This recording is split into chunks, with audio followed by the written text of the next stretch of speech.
how is the heart related to absorption? Well, the spiritual heart is not located in where the physical heart is located, first of all. So when we ask these kind of questions, we have to again look at from which perspective or from which level of awareness do we need to give an answer. Because we can only know the answer from the level we are aware of within ourselves. So if we look at spirituality from a physical point of view, from a standpoint of our physical body, we are usually misguided and misled because we look for the answers in the aspect of our being, which is literally a fruit, which is a result. So we don't look at the root, thus we can't understand where, let's say, our problems, physical issues, health issues arise from.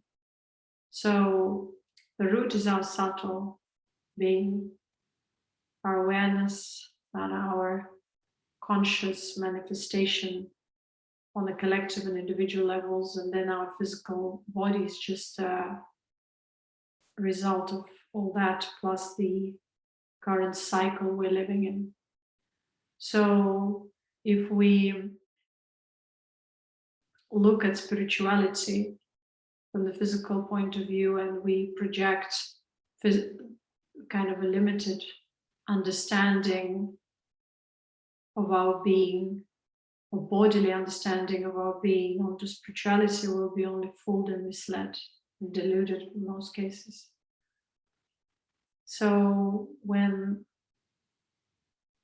we look at spirituality from the standpoint of reconnection, restoration of the subtle link and becoming aware of our subtle being, multidimensional subtle being, then we're on the right path. But then if we again approach it only intellectually or theoretically, without having really direct experience, again, we are misled or we can be confused. So it's very important to actually have a cumulative understanding of our being, which is multidimensional.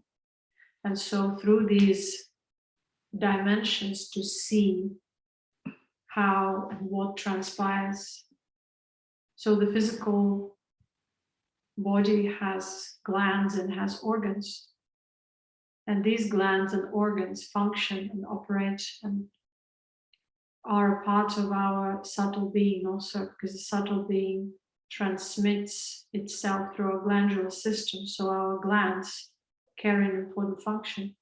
Whatever corruption we carry within ourselves, or falsehood or distortions within our subtle being, will manifest through the function of our glands. And so that the glandular secretion will give information to our nervous system and to our organs, and our nervous system and organs will function accordingly. So a lot of people speak about spiritual heart, but they usually think that spiritual heart is the same as physical heart in this area of the chest.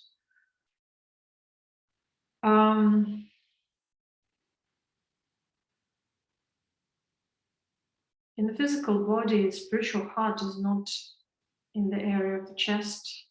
It is our sacred chamber, which is here, and which includes two physical glands, which are pituitary and the pineal gland, thalamus, hypothalamus. So it's like a cavern, like a chamber, which connects us with our subtle being. And which is also the entrance and the exit to and from the physical body.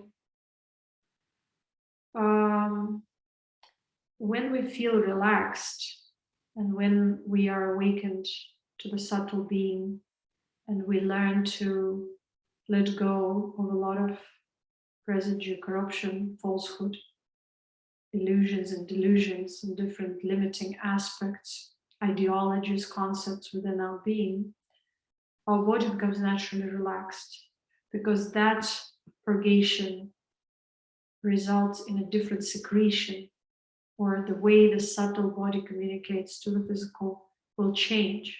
So this change in information will cause different secretion from the upper glands to the lower glands, and thus the body, the nervous system, the way organs will function will also change. So the body will become more relaxed. There'll be a sense of peace, tranquility.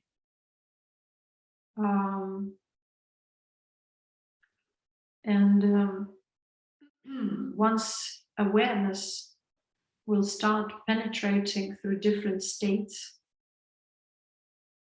of consciousness, it will no longer see kind of being divided into different states, like wakeful state, dream state, deep sleep. So it will just remain conscious gradually with time and further refinement. It will just perceive its being as a, one aware of itself being. So it will start penetrating through the dream reality. It will understand all these subtle dimensions that have been created as a result of down cycle, which is a residue again. So all of these dimensions will be dissolved gradually. So one will just be aware through whichever state, and there won't be many states, even if the body seems to be resting, and someone may call it from the outside as sleep, the awareness will be there. That state which was unconscious before, like deep sleep, will start penetrating into the wakeful reality, if you may say so. And so that blissful, relaxed state of a deep sleep will be now a normal state in the physical body, where the body will not feel tired because it will be nourished by that blissful being. And so this change in consciousness and perception will manifest also different states. I mean, this is just the beginner state when this kind of samadhi manifests. Samadhi means equanimity. One may feel expansion of the heart and feel like vegetable. I can't do anything. The relaxation is so deep that they can't even stay aware. So these are just the beginner states. And usually may turn out to be traps if one starts creating something of these states, or just escaping into these states without trying to balance and ground oneself through these states. So the point is not escaping into any of these states. The point is to learn to become aware and not to lose one's awareness through any state. So at the beginning, one may experience extremely blissful heart expansions, literally feeling like something is expanding and blissful, and drawing oneself into the body. And one may stay for hours and days even like that, and one may feel no need to eat or drink or anything. One may feel the activation of lower glands or sexual glands also, where one feels extremely grounded, very blissful. Warmth will be permeating the entire body. This warmth will be connecting with the bliss of from the bliss of the head will be sort of all over here, connecting with the lower bliss, which is warm, the cooling bliss or the tingling. People may have all kinds of descriptions of this, but this is one and the same thing. And so there can be a perception that there's something happening to the heart, that the heart is opening. One may start associating these feelings with love and project divine love and whatnot.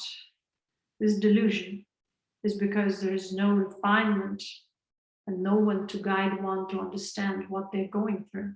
So if they start looking for the information in the books or on YouTube, most of the time they find false information, which will tell them that they are ascending, that they are already realized and enlightened, that they have, their heart is expanding, their heart chakra is bursting and popping and having lightnings there and whatnot, fireworks. It's delusion. It's delusion of the current age. You don't need to project anything on that. If you can't remain aware through these experiences, you'll be deluded and sucked into another illusion. If you start trying to explain these experiences by looking for answers in the books or even the scriptures, which were written and rewritten 100 times and are in them, like majority are confused and not reflecting on the reality. They're mixed with the imagination of the medieval people who have been already devoid of the true knowledge. So you can't find any truth in there either, unless you have direct experience and higher guidance to understand these experiences without sugar on the top, without any sort of imagination or projections, without trying to become anything through these experiences. This is the biggest danger, trying to, again, become something through these experiences, giving yourself value. These experiences have no meaning. They just show you that you don't know much about yourself. And there's subtler dimension.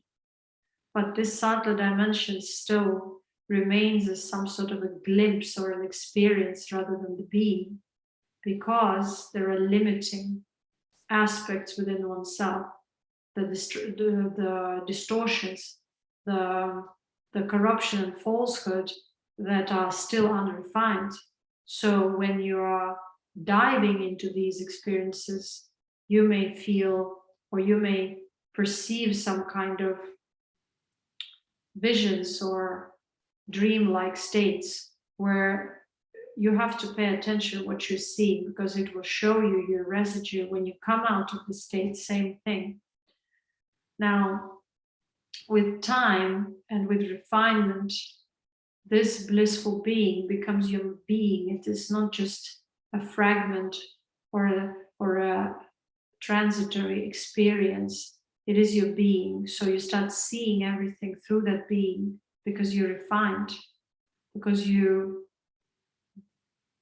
detached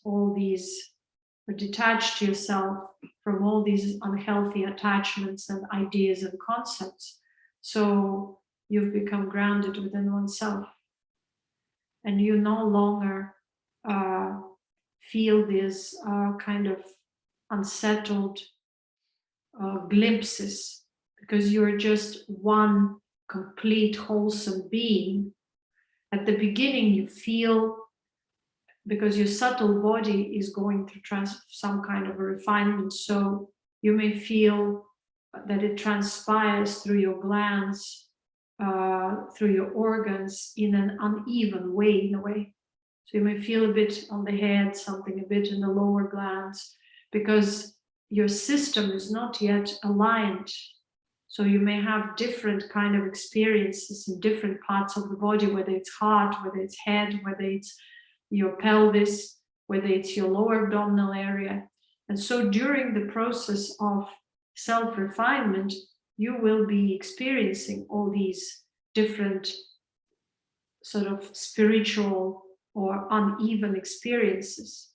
But it doesn't define, it doesn't make any sense. It's just what it is, and you have to allow it without trying to make anything out of it, without trying to create a story or another definition for yourself.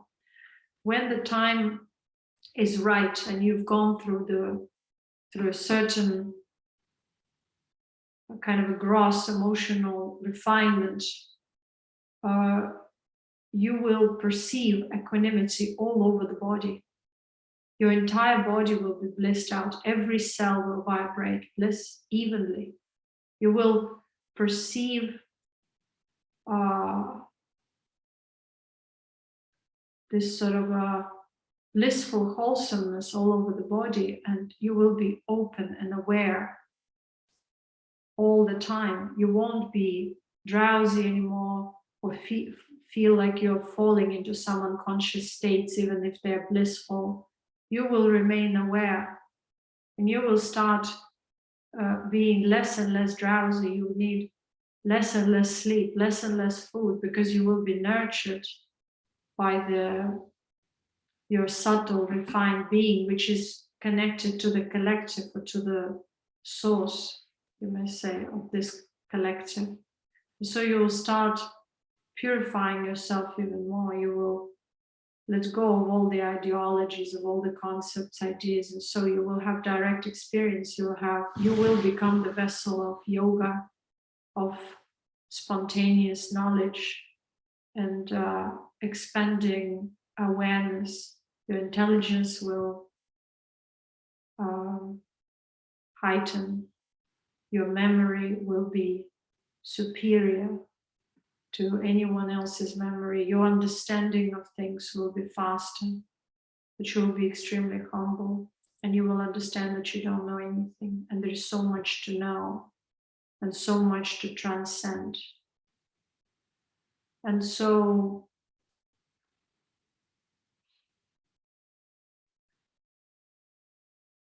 you will be connected to the spiritual heart in your subtle being. This spiritual heart is like a spark. It's a divine spark. It doesn't have bodily structure. We should not project our body onto the idea of the subtle being, because subtle being does not have the refined, subtle being is like a potent particle within the unified field. And so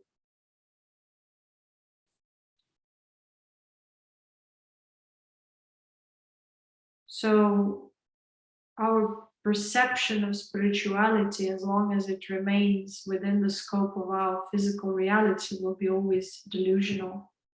That's why we create these spiritual maps where we sort of project our physical body onto the subtle and try to find this connection and so on. The reality is a little bit different. Yes, there is another kind of close to our physical body, subtle being, the residue that is connected with the physical, which has certain channels and which is connected with our physical glandular system, physical nervous system. But with time and with refinement, this all transmutes, and there is only a light body, which is very different from the physical existent body. So you can't look for a heart or liver there, because there's just intelligence,